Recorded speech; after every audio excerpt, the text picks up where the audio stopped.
So you have big dreams. You can picture the life you want so clearly that it almost feels real. But when the time comes to actually do the work, you freeze. You wait. You tell yourself tomorrow it'll be different, but tomorrow never comes. Nothing changes. Does this sound like you? If it does, welcome. You're not alone. There's a lot of people like us.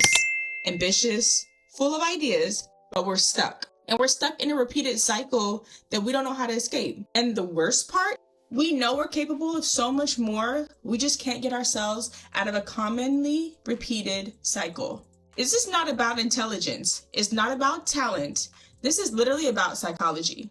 And that's good news, because that means anything that can be learned can be changed. But first, we need to understand what's actually happening in our brains.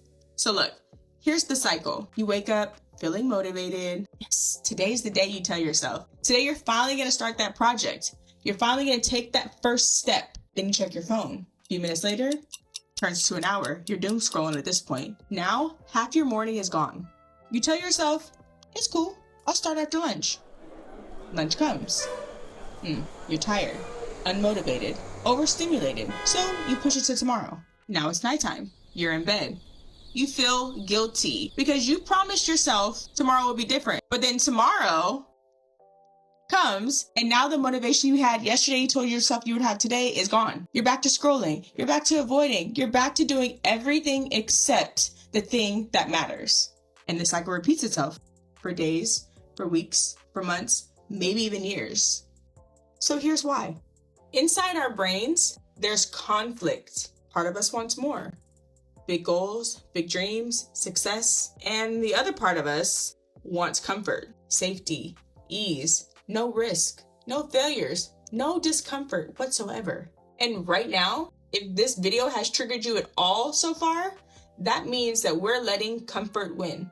And I say we because that's me too. I was. And not because we're weak, but because our brains are designed to avoid pain and chase pleasure. When you think about your goals, your brain sees effort, uncertainty, possible failure. So it offers an escape, which is your phone, TV, video games, food, sleep. For me, it's cleaning my house. I constantly clean my kitchen and my bedroom all the time. It's literally anything that feels good right now. It's like you getting a hit of dopamine and that discomfort that you felt disappears. It's simple math. Your brain learns that avoidance feels good. And this isn't laziness. It's more survival mode, but there's a cost. Every day we avoid our goals, we're reinforcing the habit of avoidance. Every night you feel guilty, you'll strengthen that belief that something is wrong with you. And the longer this goes on, harder it feels to break. You've probably told yourself, I'm just not disciplined enough. Successful people are different. If I had more motivation, I'd change. And that's simply not true. Successful, motivated, disciplined people were not always that way. Motivation is a feeling, and feelings fade. That's why we cannot simply build a life solely off of motivation. You need structure, you need systems, small, repeatable actions. And that's why I love the book Atomic Habits by James Clear. The book Atomic Habits is all about how small repeated actions, aka habits, compound over time to help you overcome bad habits, build better routines, and create long-term change without relying on motivation, and builds consistency over intensity. The core idea of this book is that you don't rise to the level of your goals, you fall to the level of your systems. So I highly recommend that be your next read if you haven't picked it up already. For a lot of us, there's another issue, which is perfectionism. You have in your mind such a clear vision of what success looks like to you that anything less feels like failure. So you wait for the perfect plan, for the perfect moment, the perfect version of yourself. But guess what? That never comes. That perfect moment never arises.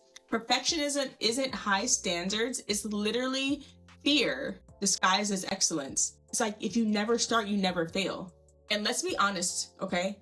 You're afraid that if you try and fail, you'll lose the belief that you could succeed. You worry about what others think because you already ran your mouth about the goals to someone who wasn't given your vision. A key takeaway from this video is that failure is not the opposite of success. Doing nothing is. Every successful person you admire failed more times than you've even tried. The difference between them and us is that they kept pushing forward, finding improvements within failed attempts. They took imperfect action and built momentum through consistency, not motivation.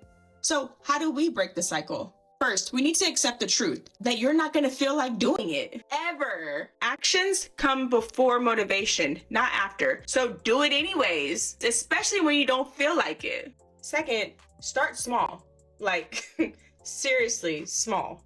We're not doing a full life overhaul overnight. No, that's perfectionism again. I'm talking small, like one 15-minute workout, one paragraph closer to completion, one cooked meal, one task checked off of your checklist. And y'all know I love checklists. I dropped the description below for my 12-week year planner. Yes, check out that video if you want to see that. Consistency matters more than intensity. Discipline is going to feel awful at first. Your brain's going to go into fight mode, but after a while it gets quieter. And let me say this, it's not easy, it's easier. Third, fix your environment. This isn't a willpower problem, this is a design problem. You have your phone nearby, so you'll start scrolling. You have a messy workspace, so you'll feel scattered, unorganized, and you have a Love Island, suspenseful, tense-filled music building up in the background. Remove your distractions. Put your phone in another room. Clean your work area. Set a protected time for your focused work. The point is to make distractions harder to attain than your focus. Next, stop over-consuming content. Watching videos about success feels productive. Don't get me wrong, but it's often avoidance because it's like a feel-good moment. You tell yourself you're learning something new to implement. You feel like there has to be more to the success journey because it couldn't be that easy, but it is. You don't need any more information than you already have. You already know what to do. That's not the problem. It's the actions that are the problem. Execution beats education every time. Also, accept that your early work is going to be bad. It's going to look terrible. And that's completely normal. Every expert started terrible. You're not trying to be great right now. That's not what we're doing. We're just trying to show up, building that muscle of consistency. And when we mess up, because we will, we can't quit. One bad day doesn't erase progress. You just end up coming back stronger. And finally, stop hating yourself. Shame doesn't motivate you. Self-compassion keeps you moving. You're not lazy. Lazy isn't who you are. It's just what we've been practicing. And thank God that habits can change. Ambition without action is fantasy. Action without compassion won't last. So do this. Do one small thing that moves you forward. Not tomorrow, not when you feel ready, today, like right now. That's how momentum starts. That's how patterns break. That's how dreams become real. Because to be honest, we don't need saving. We're not broken. We're just stuck in a repeating pattern, and thank God that patterns can be changed. So start. So if this video has been helpful to you, drop a comment below with one small habit that you're going to start today towards a greater you for the new year, for tomorrow, for yourself in general. Because I know that with making this video, once I started researching this and saw a video on it, I was like, that is me to a T. And I told myself, I'm going to start implementing small decisions to help me break out of that horrible repeated cycle that I was in. And it's crazy because I was already kind of doing a couple of these little things. Like I've made a 12-week year calendar. I've broken it into quarters and I'm doing self check-ins every quarter. Every 3-4 months, I'm reevaluating my progress and seeing what I can improve for the next quarter. So if you guys are interested in that video and the products that I used for that video, I'll leave the link below. It's on my Instagram. And let me know what you guys think. And if you guys like more content like this, let me know. I would love to create more for you guys because I'm building that muscle of consistency. So see you guys in the next.